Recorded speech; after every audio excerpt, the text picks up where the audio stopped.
Hello, everyone, and welcome to SAF's Chair and Clerk training. District is right around the corner. After you view this training, be sure that you print off a copy of the Hearing Committee Chair Clerk Manual that is found on the Texas Youth and Government website. A link will be provided on a later slide.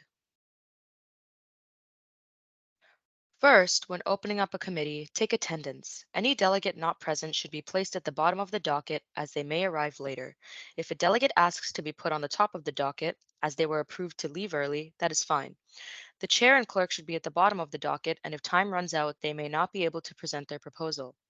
Set and post the docket in the front of the room. Be sure to mark off the proposals on the docket as you go. This helps evaluators, section leaders, and delegates know which proposal is coming up and how many proposals are left. At the state conference, please look at the proposals in your committee and call your meeting to order. Introduce yourself, your clerk, and your evaluator. Take a look around the room. If it seems like there are many new delegates, then you may want to do a warm-up proposal, but that is only at district and if you think you will have enough time. Count the delegates in your committee and look at the schedule.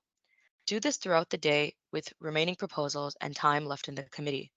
If you need to change the timings, it is more equitable to do it sooner so that all delegates have about the same amount of time to present their proposal. The clerk may use their phone to keep time, or there may be stopwatches in there, but usually the clerks like to use their phones. Ask delegates to refer to you as Honorable Chair, and you will refer to them as delegates, and will use the gavel to point to them. Call the committee meeting to order. The chair will ask the clerk to read the title of the proposal number, names of the proposal authors, as well as the title and purpose of the proposal. The chair will ask if the authors are present, and if so, the next portions of the debate process can begin, starting with the author's opening statements. When the first proposal has finished, the chair will ask that the clerk read the title of the next proposal, etc., until all the proposals have been presented. The clerk will announce all the timings for each speaker. All remaining time should be yielded to the chair. If the delegate does not yield the remaining time to the chair, say, by their actions they have yielded the remaining time to the chair. The exact verbiage, including a script called the Chairperson and Clerk Manual, is found on the Texas Youth and Government website.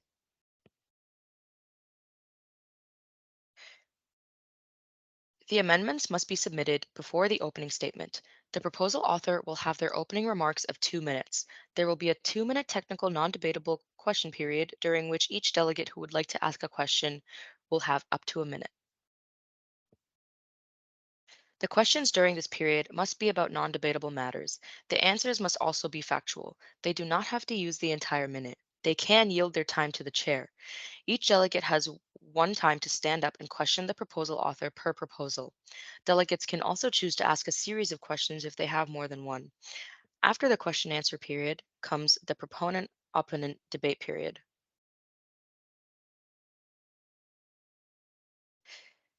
The next thing is the pro-con debate period, which is limited to 2 minutes with 2 pro speakers and 2 con speakers. Each speaker is limited to 1 minute. The time for the period and the number of speakers allowed can be extended by a motion, but this must occur before the beginning of the final con speech. The speakers alternate between pro-con each time, ending with a con speech. During committee, pro-con speakers are allowed to yield a portion of their time to another delegate, but they must state this at the beginning of their speech. Delegates are allowed to ask the proposal author questions during their speeches, but must first request permission from the chair. If there are no pro or con speakers that volunteer themselves, the chair should encourage those who have not previously spoken to volunteer, or the chair will pick the speakers. The next part is the amendment period. The authors themselves or the committee delegates may submit proposal amendments prior to the author's opening statement. The amendment period is limited to 5 minutes. Amendments should be made on the forms which are available to delegates. The clerk will read the amendment author name and the amendment. The author will come forward and have 60 seconds to speak on their amendment. There will be a 60-second pro speech for the amendment followed by a 60-second con speech. The proposal author will then be asked if they agree with the amendment and are allowed 30 seconds to respond. If the proposal author does not agree with the amendment, then the delegates will vote on the amendment and it will pass or fail based on the majority vote. If the proposal author agrees with the amendment, then it is adopted and you move on to the next amendment. After the amendment period, the debate moves on to the author's closing summations. The proposal author will come forward to do the 2-minute summation and anything yielded from the opening.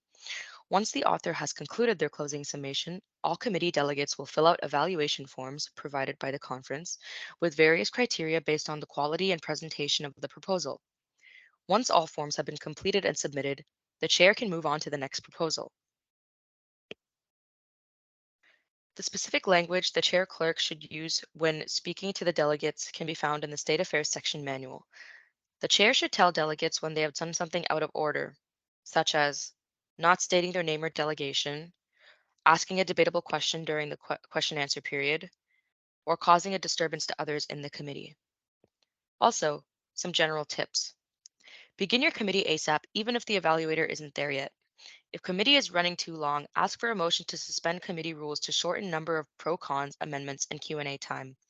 All remaining time is yielded to the chair. If your time is running fast, just do some funny proposals at the end of the day and see if any delegates have any questions on procedures. If you think that it'll run fast based on committee size, do a warm-up proposal. Please do not release your committees at lunchtime or at the end of the day until a section leader or one of their representatives comes around and says that you may be released. We have time scheduled for lunch, but sometimes there are issues. If you are on Second Amendment and you get released for lunch, please finish the proposal before going to lunch. Remember, a good chair is helpful yet maintains control of their committee. The adult in the room should not step in unless there is a question of safety. Good luck and remember to have fun debating.